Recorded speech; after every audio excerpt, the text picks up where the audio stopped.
Hello, I'm going to talk about how the supply of money in the economy is controlled. A high rate of liquidity is dangerous to the economy, and equally dangerous is a low rate of liquidity or low supply of money in the economy.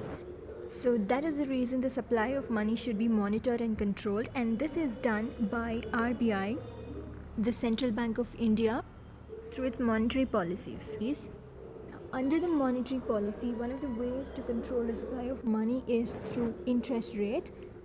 So we can say the interest rates fixed by RBI are based on the size and the rate of growth of money supply in the economy. Now, this interest rate isn't one particular rate, but it includes CRR, SLR, repo rate, and reverse repo rate, which I will be discussing in detail in other videos, whose links will be given in the description box of this video. Now, how can these interest rates be used as tools to control the supply of money in the economy? The supply of money in the economy or in the hands of the public is more, that is, the liquidity in the economy is high. One or more of these interest rates are increased. So, when the interest rates are increased, the borrowing will be less. And when the borrowing is less, people or public start spending less and saving more.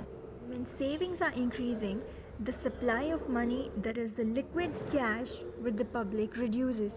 So that's how interest rates are used to reduce the supply of money. And when the supply of money is less in the economy, the opposite is done, which is the interest rates are reduced so that the supply of money increases in the economy.